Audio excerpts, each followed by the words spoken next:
So today I'm going to talk a little bit about instructional design. As many of you may have experienced and may know, the enrollment of students in online programs has been increasing since 2012. This is really just where IPED's data, our Department of Education data, has really started collecting information regarding online programs. Of course, in 2020, we saw an extreme spike due to COVID of many institutions moving remotely as their primary modality of education.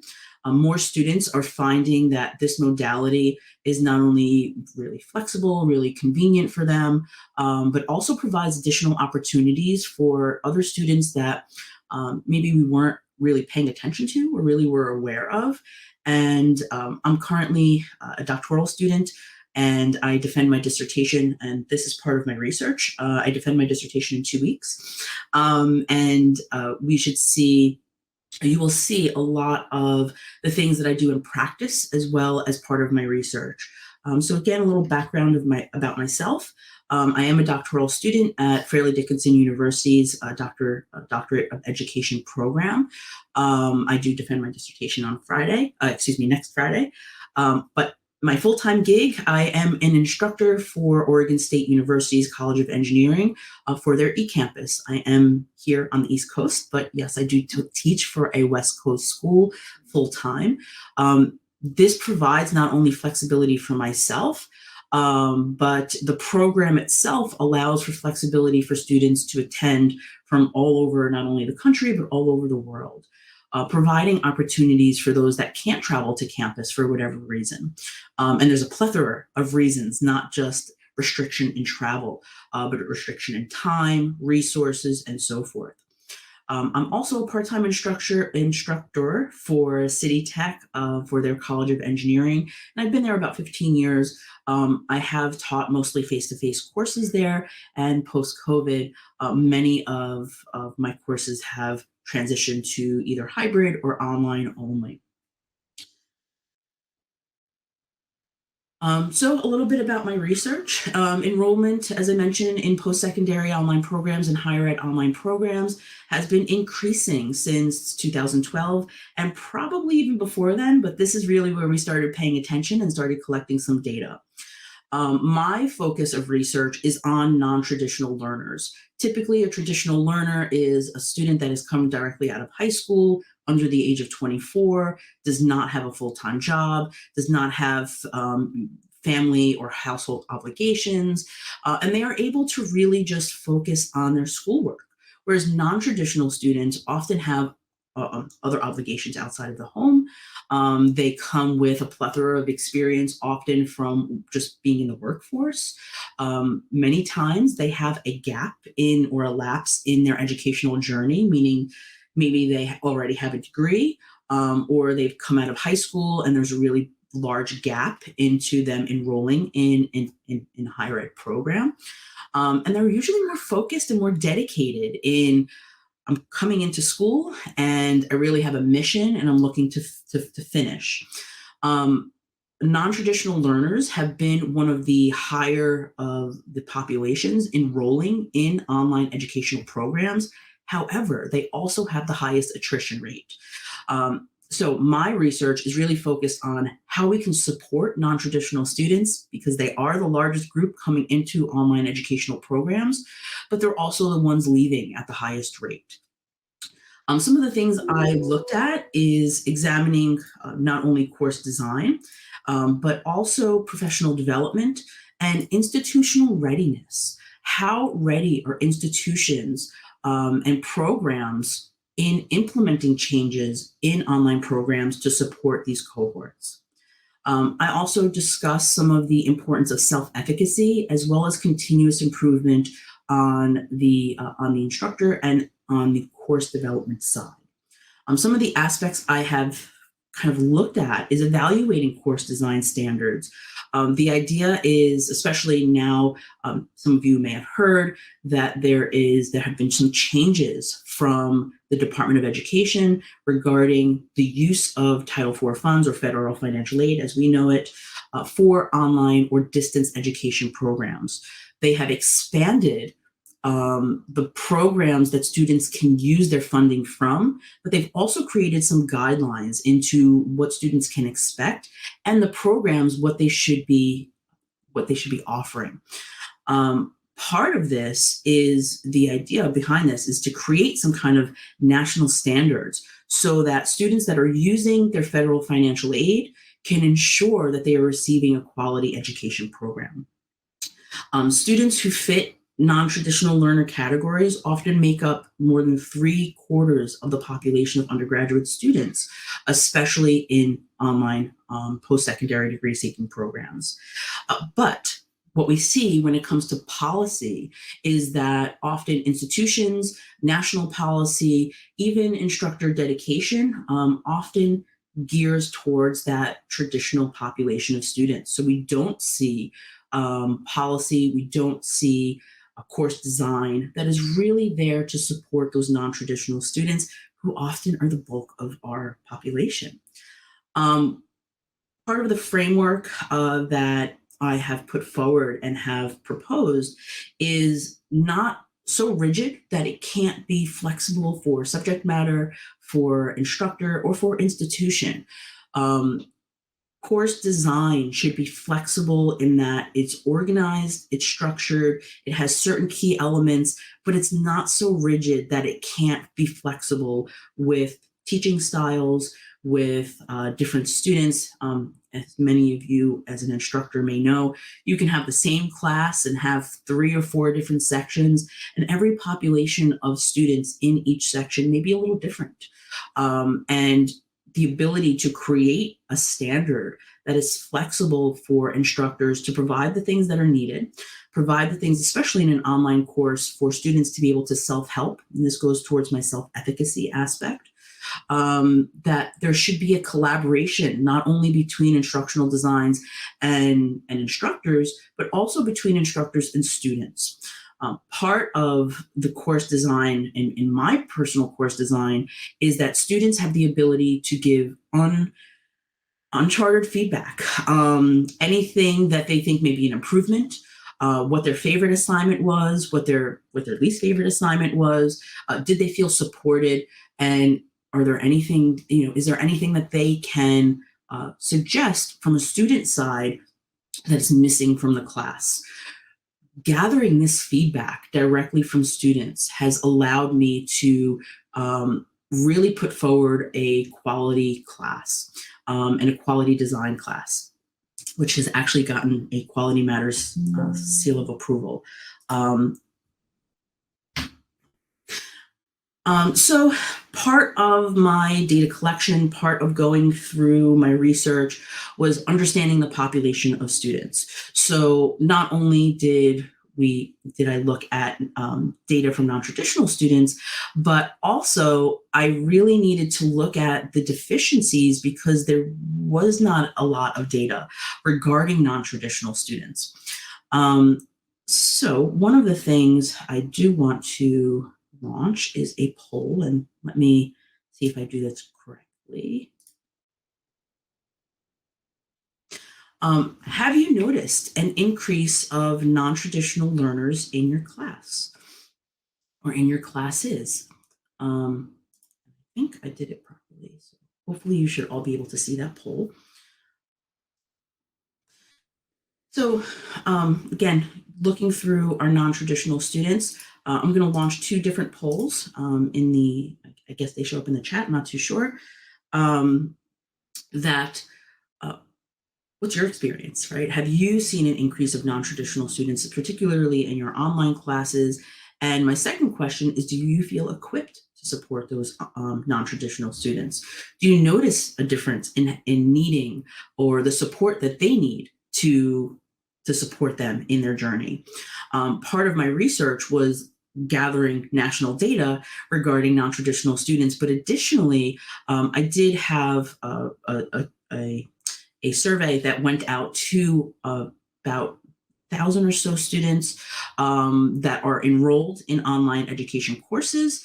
And those students kind of went through I think it was a 29-point survey, identifying not only their motivators, but what leads them to success? What are the factors that leads to your success in online programs? So what motivated you to sign up for an online program, and what are the things that you need to be supported in an online program? Data was collected anonymously, so there was no identifying factors of our participants. Data was sorted and used an axial coding system along with some of the national data so that we can look for themes as well as discrepancies. Most of the data that we found that there were tons of deficiencies in, there was tons of data about online learning, but there was not much data about non-traditional learners, even adult learners in that factor. So in the academic year 2020 to 2021, IPEDS had reported that in Title IV institutions that accept federal financial aid, that there were about 9.3 million undergrad students and 2 million graduate students who were enrolled exclusively in distance education courses. So we're seeing about half of our undergraduate students that were enrolled exclusively in online courses and distance education courses in institutions that accept these federal financial funds. About 7.5 million undergraduate students, and again, about 2 million graduate students were enrolled at least one distance education course. So we're seeing that the enrollment in distance education courses is almost starting to outweigh students that are enrolled in face-to-face courses. COVID, of course, did impact this number, but there was a trending increase way before COVID had hit, like I mentioned, since 2012. The idea behind, we see a lot of courses and we see a lot of programs having accreditation. There are accreditation agencies for online educational programs, but with the Department of Education changes, we are seeing the need to create some kind of quality framework because there is room for a lot of interpretation, and that interpretation can lead to inequities and inaccuracies.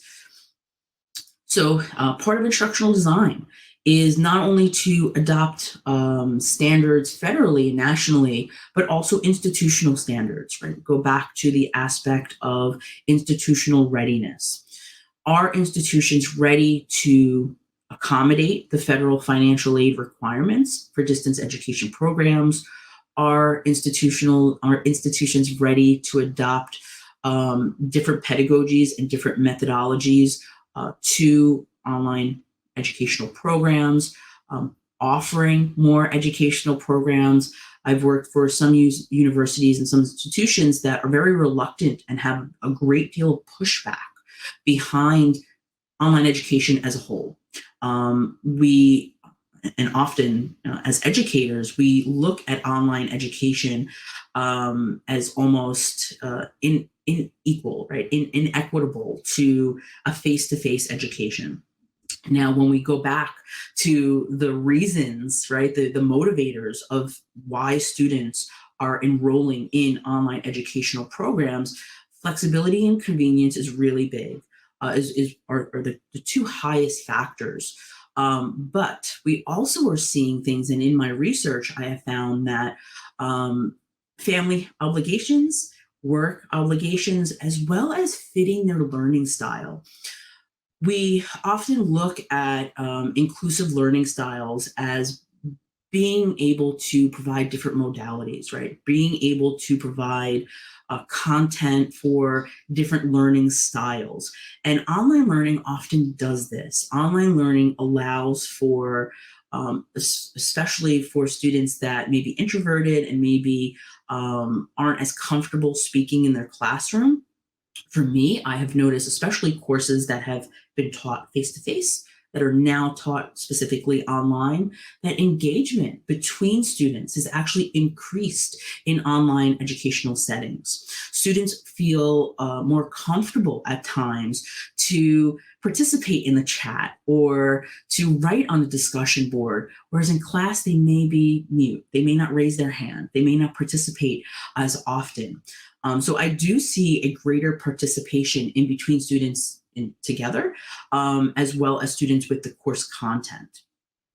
And this comes with a really good course design. Students need to be able to find the materials and find the materials when they need them. So having a course that is extremely organized, having a course and going back to institutional readiness and institutional standards. If I'm taking course 1, when I go into course 2, there shouldn't be a complete redesign of the way the course is outlined. I should know where my syllabus is. I should know where to find my instructor's office hours schedule. I should be able to know where materials are supposed to be submitted, how to find help, how to find the schedule, or when assignments are due.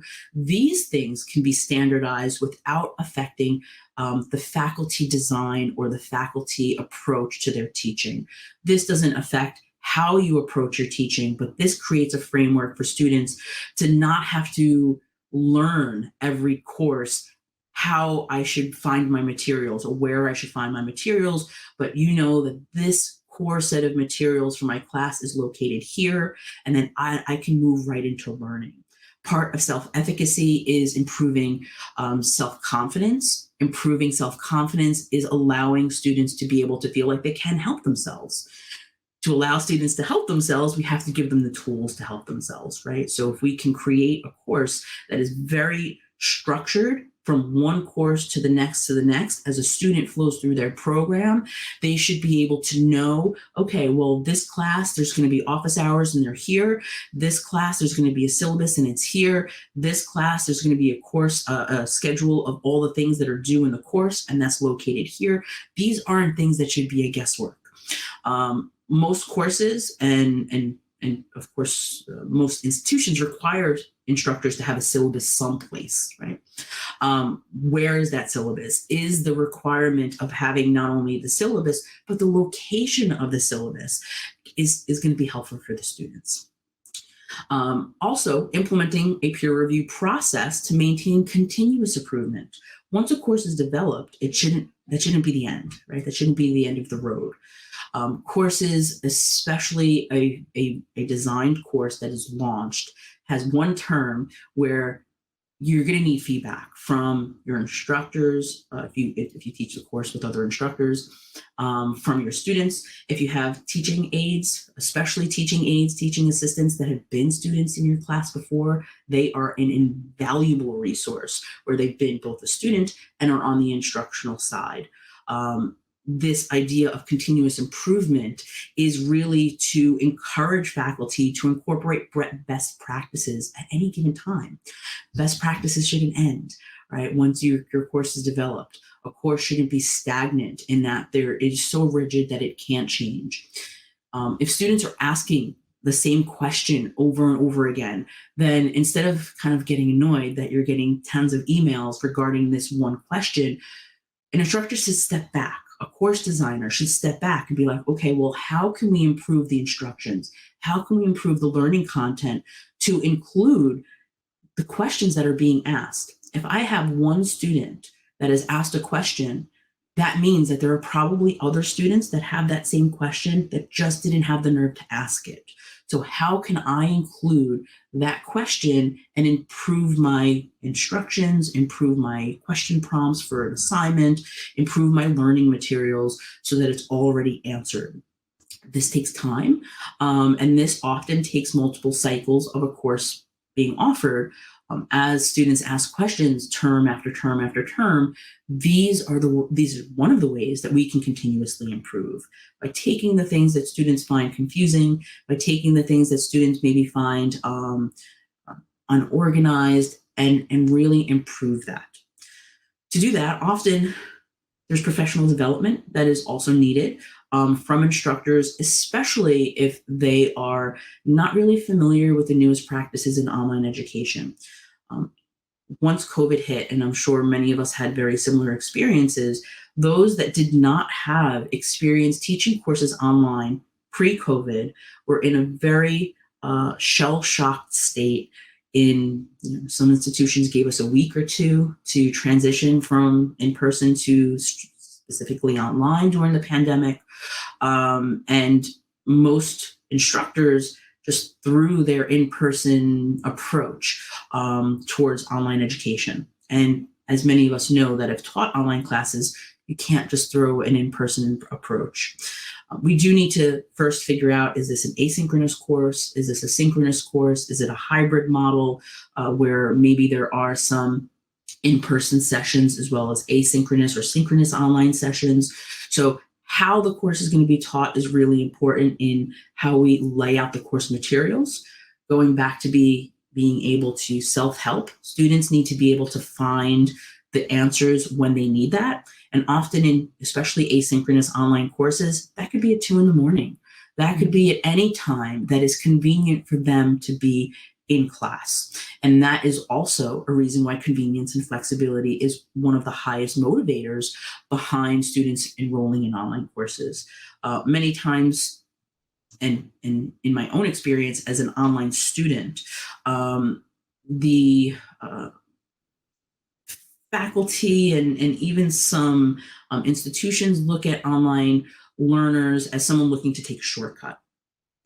This has changed a lot over the years and as online education has progressed, but there's still a stigma, right? There's still a stigma behind online education.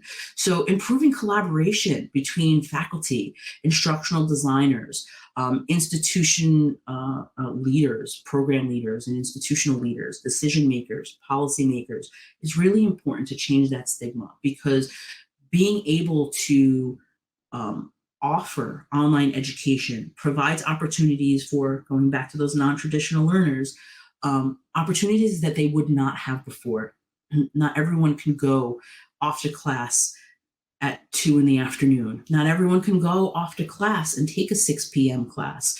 If you are someone that has little children at home, how do you make that work?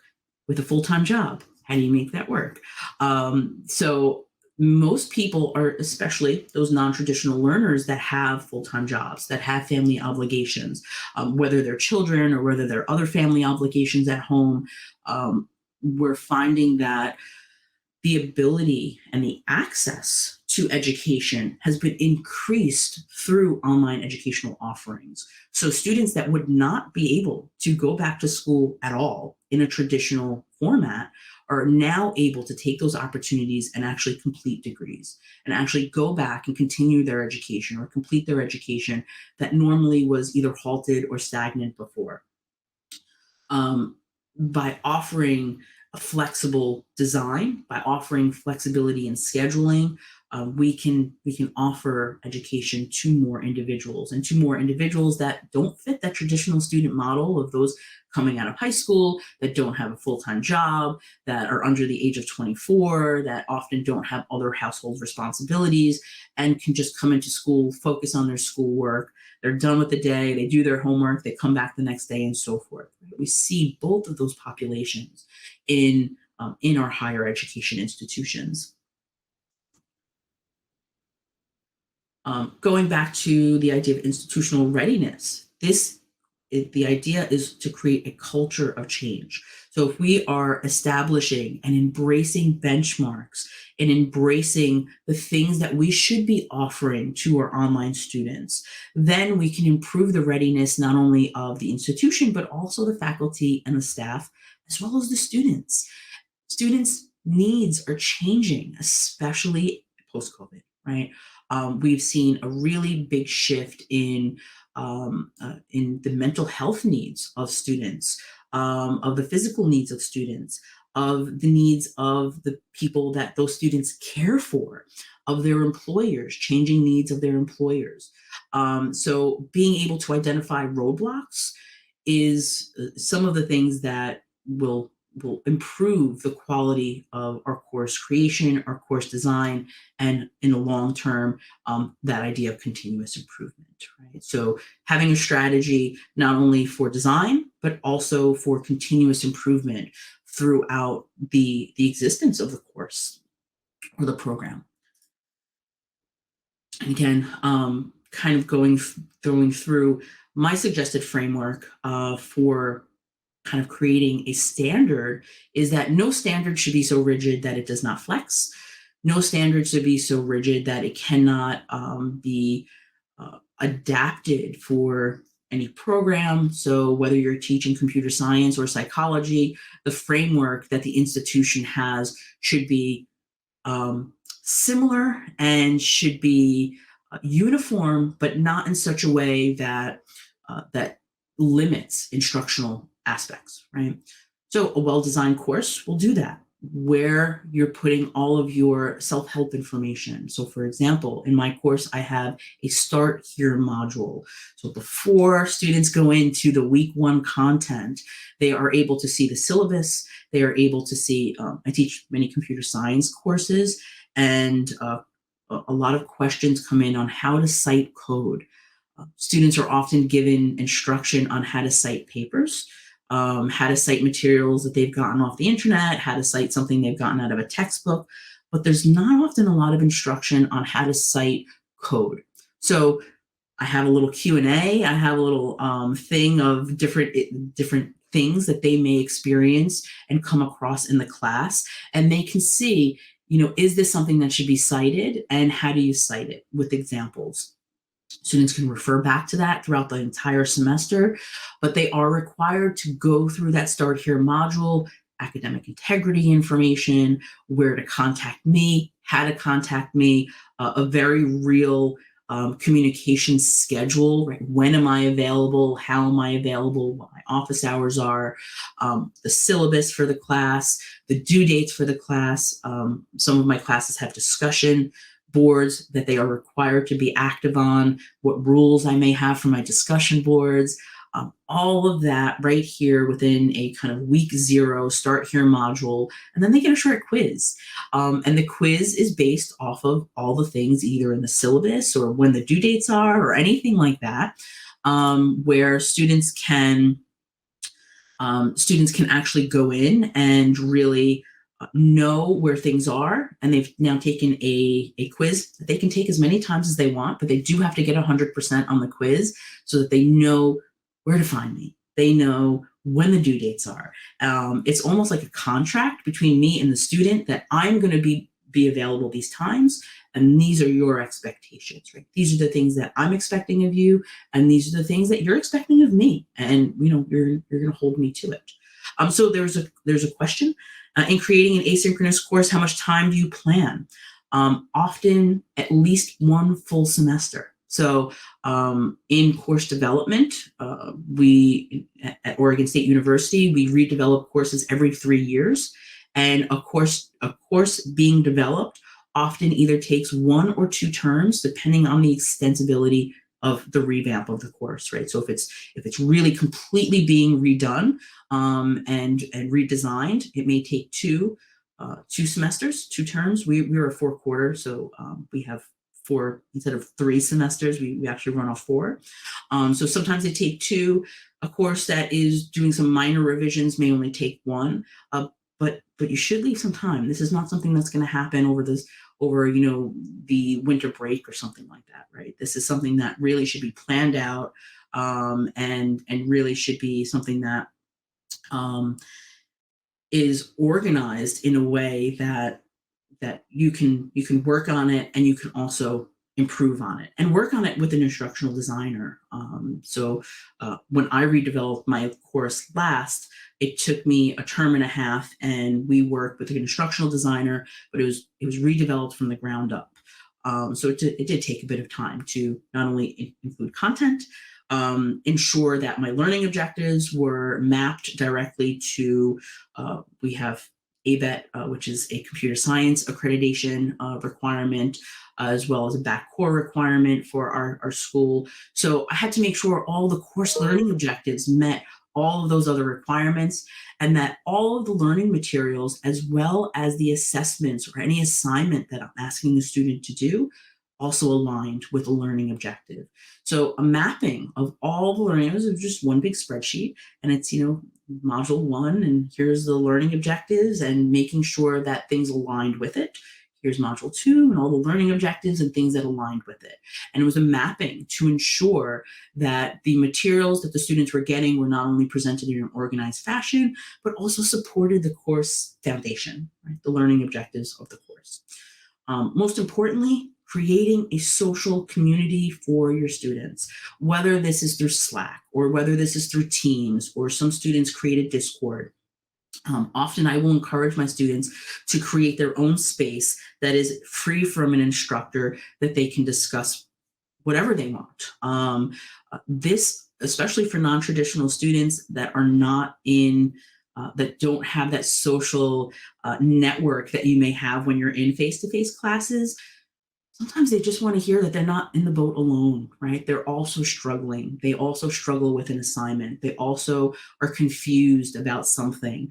And sometimes they help themselves. Right? Sometimes they go into Teams, and before I can even answer a student's question, another student has answered their question. This improves self-efficacy because, again, they can feel like they can help themselves at the time when they need it. And then this also, I monitor these chats because all those questions that come in allow me to do that, to evaluate my course and implement any improvements in the long term. So I only have a few minutes left, so I want to kind of leave it open. If anyone does have any questions, please let me know. I hope you enjoyed some of my research here. It was kind of difficult, kind of bringing it down in such a short amount of time. If anyone's interested, these are the references I used regarding my statistics and different frameworks and so forth in my research. Yeah. So if anyone has any questions, please let me know.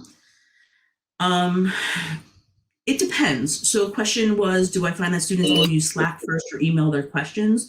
My cohort right now of students is about 300 and so in one course, and it is a wide gamut. I may have students that message me directly on Teams, which is what we use.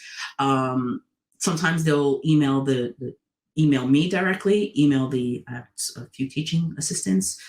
So if it's their grader, they may email their grader on a specific assignment question.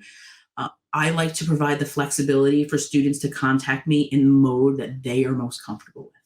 So I provide the ability, they can contact me via email, they can contact me via Teams. We have a group message board that they can also post on. So wherever they are comfortable reaching out, that's where I encourage them. So I don't pigeonhole them, so to speak, into, you need to go into one thing. Some students will always ask their question on Teams. Some students will always email, right? So it really depends on comfort level. More personal questions, of course, will come in directly. General assignment questions, it's a gamut.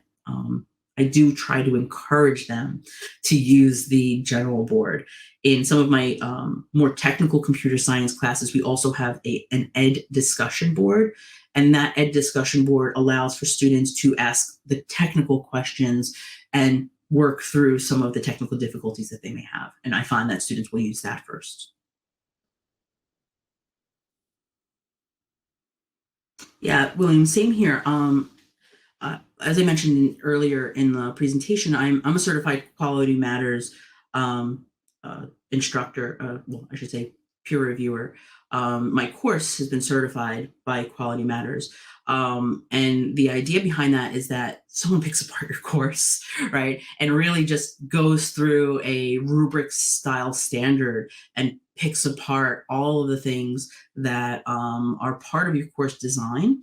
And it's really helped me understand what students are looking for and really what should be included in a course design. So if anyone hasn't, there is a rubrics class that you can take, and I found it extremely helpful, especially for my research, for my doctoral research. When it comes to grading, I find that the more detailed, and it's time consuming, but the more detailed your rubrics are, the easier it is to grade in the end, because if you're looking for key elements, then as you go through your rubrics, you can just select those key elements, right? So as a course designer, not only do you want your actual assignment, right, but you want a clear guideline both for yourself when it comes to grading, as well as for the students of what you're looking for in the grades, right? So I have my assignment prompts, I have my assignment instructions, and then I'll also have clear, detailed rubrics. broken down from level. So either you met the standard, you didn't meet it, or you've excelled at it. And I'll give examples sometimes of what does that mean, right? So in an assignment, let's say for a discussion, and I've given them 3 discussion prompts, 3 questions they need to answer in their discussion. Um, Question 1 is worth this many points. You've either answered all the questions or not. You've answered it, but you didn't answer sufficiently. And I give them, uh, I don't I don't like word counts. Some of our requirements do require some word count, but that's more institutional, and that's something that some of it I don't have control over. But um, I allow students, when I don't have a word count requirement, that it's a guideline, right? So this answer, you should have at least 500 words in this answer. And it's a suggestion, in that to fully answer this question, right, it's probably going to take you X amount of words, right? Or this much content. And then they can take it from there, right? And in that rubric, it's going to have, did they answer the question? Did they answer the question fully? Could they have used a little more detail? Did they not answer the question at all? And then from that rubric, you can easily go through and often get your grading down, for longer papers, down to minutes.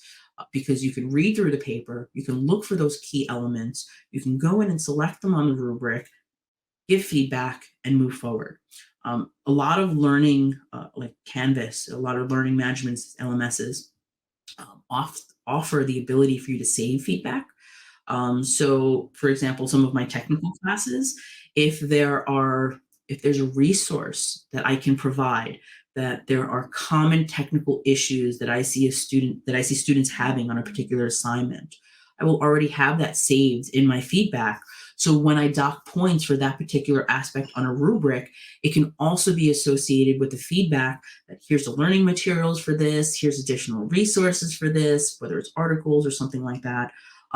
That really is helpful, and that you don't have to then go and look for that every term, and so forth, right? So yeah, it's really helpful when the institution has that membership, because oftentimes you can maybe use professional development funds or something like that for it.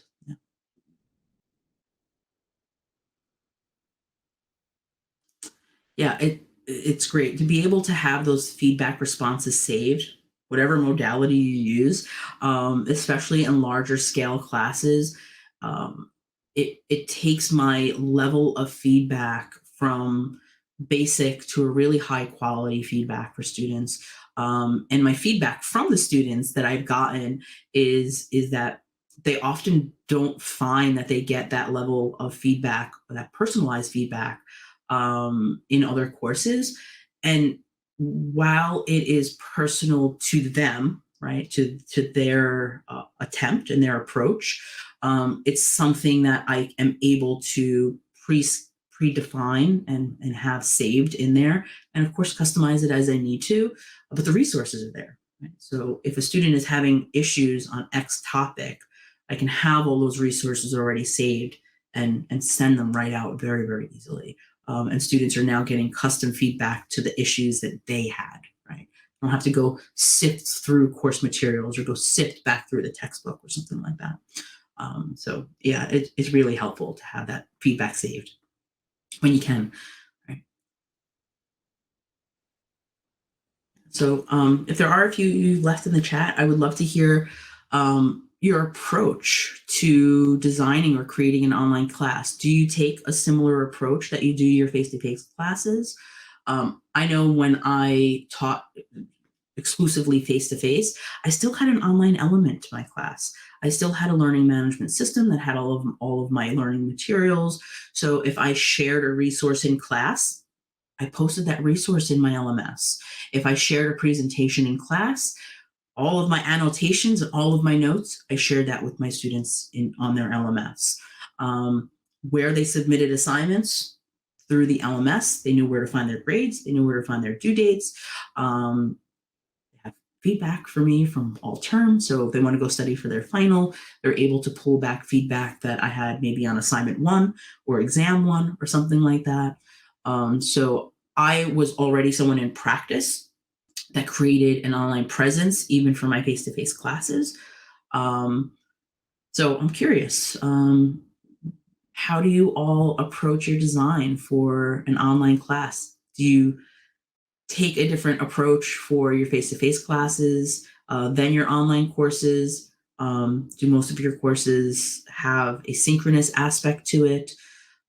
Some programs are specifically asynchronous by design. So we can't require students to have a synchronous element.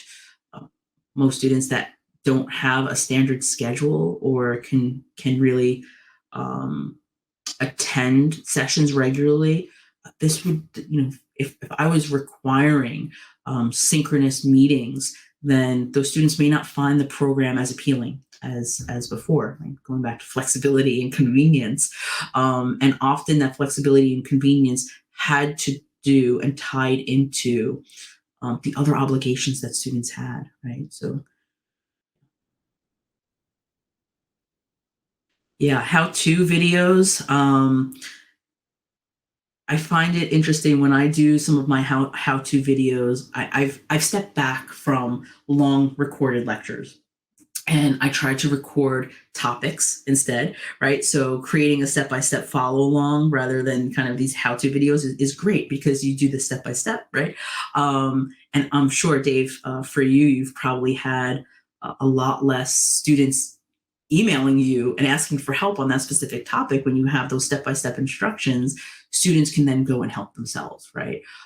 So that they're not constantly bombarding you with questions on how do I do this or how do I do that. Videos often shouldn't be more than like 5 minutes or so. I forget the magic number, but 7 minutes is the max capacity to where students just going to lose interest. So hour-long lecture videos that we used to have they're just outdated. It's an old way of kind of going to it.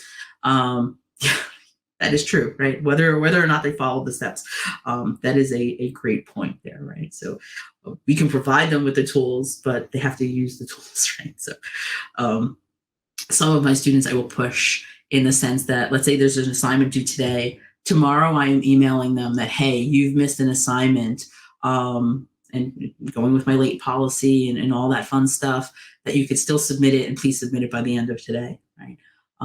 So that they don't feel like they've disappeared in in the class, right? So, and I do this for students that are doing well, and I do this for students that are struggling. So right around midpoint, right around midterm of the semester, students that are doing well will get an email from me that, hey, keep up the good work, recognizing the hard work and the good work that they're doing. Students that are kind of lingering in the middle, I will reach out and provide a list of resources that may help them, whether it's Writing Center or coming to additional office hours, where to find me if they need something. And then students that are failing at any particular point, these are the assignments that you're missing. Be sure to complete these assignments moving forward. These are the things that you're going to need to succeed. These are the things that you're going to need to pass. You may want to consider dropping the course at this time, right? Sometimes we have to have those difficult conversations, but it opens that dialogue, and I open that dialogue to every single student around mid-semester. Every single student gets one of those if they've missed an assignment, so that they don't feel lost in the herd, so to speak, right? So, but yeah, they have to be willing, right? They have to be able to use the tools that we've been giving them. Well, I think that's the end of my time. I think I had till 11 a.m. if I'm not mistaken. So I really appreciate you all hearing me and listening to me. Yeah, Zoom drop-in hours have been amazing. I have been teaching for about 15 years, and I don't think I ever had a student come into a face-to-face office hour. They'll either hang out after class and ask me the question that they need to ask or something like that. My online classes, I continuously have students attend my office hours. So yeah, it's really interesting. Students find to really like that modality. So yeah, thank you very much. I really hope you enjoyed my background and my spiel, and my research and so forth. It was a pleasure talking with you all, and I look forward to the other sessions that happen today. So.